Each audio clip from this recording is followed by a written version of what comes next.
Hey everyone. So the overall theme to I guess this course was how to make your first 100 million is in the industry, and um, the plot twist here is that I'm going to start here with trade with the market. Underpinning this idea is profit, and uh, really most profit in this endeavor is going to come. It's kind of derived from the market. So you'll be using industry to sort of convert inputs outputs, which is great, but the actual profit that you extract has almost more to do with how you control the cost, your input cost, and how you can get the most out of your outputs. Um, so just as an example here, this is Janus. It's a price estimator. I put the vector at the top, and below it are all of the materials for the vector. And this is something I did, in my first week or so of playing, and it was shocking at the time when I first looked at it. It won't be when I explain it, but yeah, what I saw was okay. Hey, there's this vector item, which is like I don't know, some kind of ship, I guess, right? I was just starting. Popular, you hear it a lot. And it was the value at the biggest market in the whole game. It's between 15 and 16 mil. Okay, and I looked up the blueprint for it, and I printed out these are the inputs, so I could use these things below the vector. I could use all these things, and if I click this build button and I wait whatever 3 hours or whatever it was, I had the blueprint, whatever, I can be the lucky owner of a vector. And the thing that shocked me was, well, at first, you look at these numbers. So like the total of everything is about 30 to 32. If you know the vector is about 15 to 16, it's telling you that the inputs for the vector is like the vector. Okay, so and this is not perfect. You can get some efficiencies for building. There's various different ways.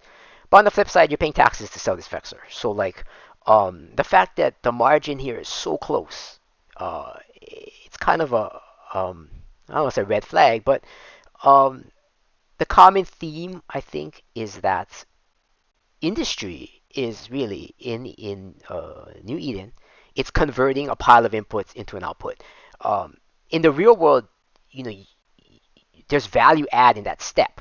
It's like if you're Coca-Cola, you take sugar, carbonation, caramel color, caffeine or something, and you can make that into a can of Coke, and you can sell that can of Coke for much, much more than the value of the inputs, right?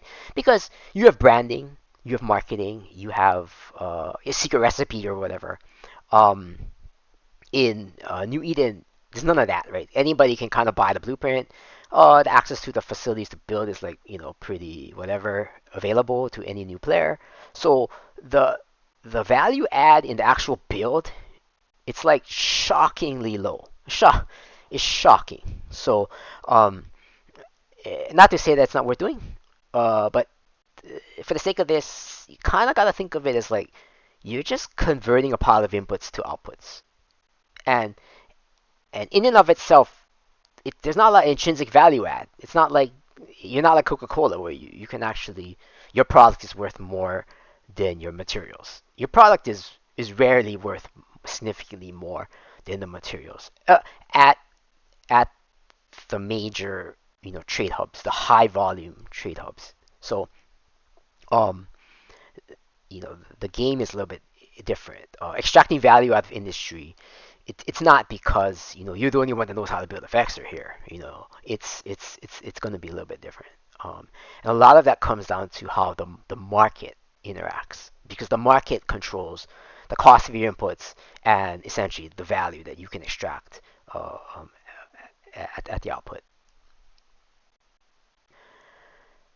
Okay, so I'm going to kind of briefly go over some of the ideas in this Intro to Trade core class in EVE Uni. It's actually a great set of slides. I recommend, if you're not familiar with the market, to definitely look over these slides.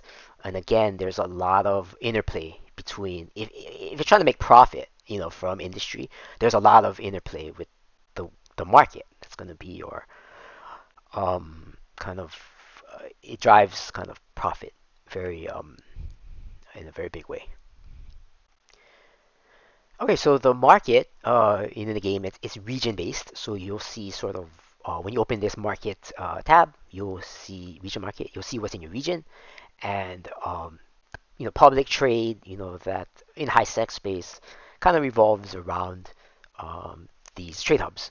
Jita being the most well-known, largest by a huge margin actually, largest in volume. High volume trade hubs, you'll find the margins are lower, so the spread between buy and sell lower, moves more product, and but you have a lot more competition as far as other traders and other builders. They're all going there. So that's the pros and cons. So these smaller trade hubs have their value, and for someone starting out, I actually recommend starting out in one of these smaller hubs because the volume's lower, so it sounds kind of bad, but that what that means for you is that it makes the spread higher, so there's a bigger gap. People are accepting, they'll sell to you for less at a buy order, and they'll buy your items for potentially a little bit more, because there's not a lot as much competition with other traders, other builders.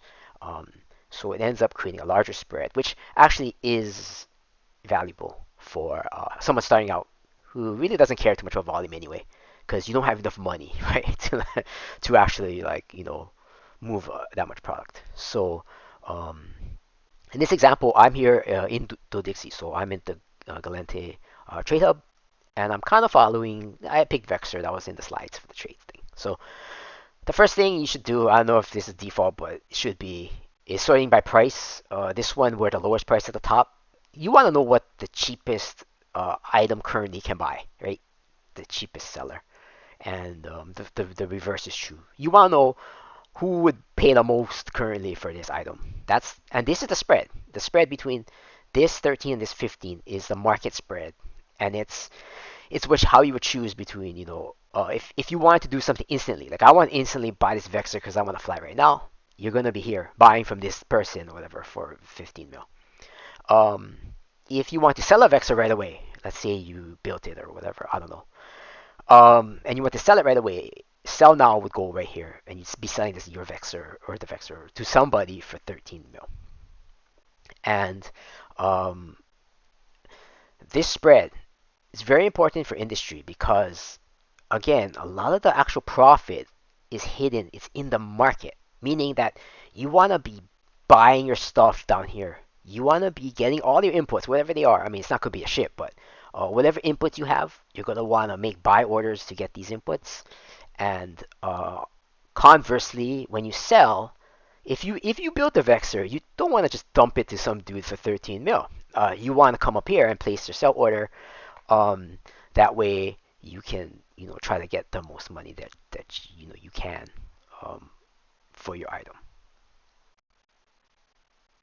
Okay, I'm gonna briefly go through buy orders and I guess selling stuff. So um, if you click this button, I hope you see something like this.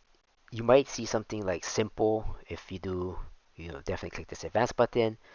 Um, I want to highlight there's two types of really like taxes or fees costs when you're using the market.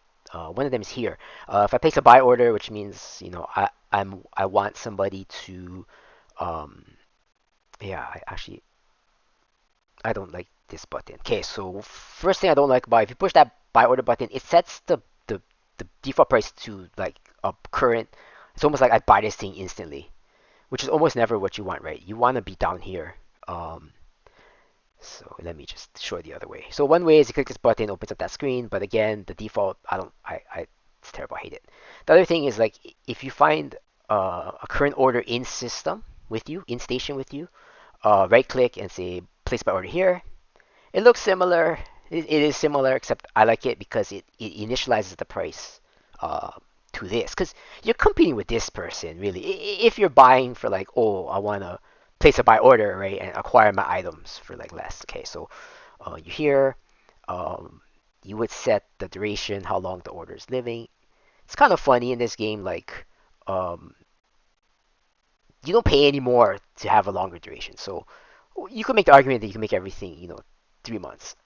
I don't, because on the flip side, like your order is only good as long as it either is filled or these dudes like leapfrog your ass or something. Okay, so um, there's no way that an order is gonna last 3 months. A competitive order is not gonna last 3 months because you're gonna have to either update it or it'll get filled or whatever.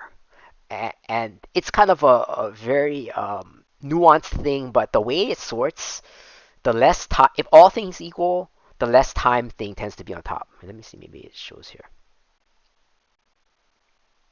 Oh, this is kind of weird, yeah, because it's multiple jumps. But it's more common where like all things equal, the one that expires sooner is on top. So because of that, and because I'm going to update this thing, within a few days anyway, I set my buy orders lower than the max, even though I'm not saving money on the tax or fees. It's because there's a chance. One, there's a chance that I can kind of be above the buddy and it expires. Two, I'm gonna update this thing anyway, so it doesn't matter. Um, but here I want to highlight this fee. So this is one way that you get taxed when you place a buy order. You straight up pay this 2% fee, and you pay it to place the order. Even if it never fails, you cancel this thing within 5 minutes. After 5 minutes, it's just the minimum time it's up. Um, you pay the fee. Okay, that's another thing. So when you click this button, it makes the order, and sure you can cancel it, but there's a 5 minute minimum because they don't want people playing games, right, where like you show someone, hey, I get great order, and then right when they you rescind it. So there's a minimum that this order has to be up there for 5 minutes at minimum before you can cancel it. I say this so that um you double check these numbers, because if I put a bid price that's really high, um I'm locked in for at least 5 minutes, and somebody could just, fill it and punk me. So, um, you just want to double check before you click the thing. And you can cancel, and you can update the order, but only once per 5 minutes. So there's a 5 minute thing. Okay, so there's two skills that sort of help with these like talk costs as far as taxes. So the one we saw was the like the buy order fee, and that skill is broker relations, and it reduces that fee. So the base is 3, and you can scale it up, and it reduces like zero point 0.3 each time. You can also increase standing, and it kind of reduces a little bit more. So if for like if you're doing this a lot, would add up to for your buy orders, broker relations. There's advanced broker relations. That's for relisting. So if you first place your buy order, it costs this so much, and if you want to edit it, let's say you want to. This happens a lot because if somebody tries to like sell it for more than you or whatever, offers more, then you got to beat that person, so you got to update your order, and then you pay a relist fee, which is less than the base fee to list, but it's still a fee, and you can reduce that even more with advanced, so it's a more advanced thing. Um, the other skill that is actually really important is the accounting skill because of sales tax. So the first thing we saw was it's a fee to list to say I want to buy things. This is on the other side. Whenever you sell something as a seller, you pay a sales tax at the point of sale. Um, it starts at 7.5%, which is actually pretty high. Um, and you can reduce it slightly with this accounting skill. I think it kind of halves it or something, maybe a little bit more. I think maybe get out to 3% or something, 3.4, whatever. So you can scale it up to reduce the sales tax. But definitely something to keep in mind when you're running your rough numbers is like you're gonna pay some kind of sales tax and you're gonna pay a list fee. It's a nuance, but sales tax is only at the point of sale. So if your item doesn't sell, you're not paying this tax. Which is not the same, right, for the listing fee, the broker fee. Once you put in the buy order, you pay that fee. Uh, None could sell, and you paid the fee already. You never get that fee back. So it's a little bit different.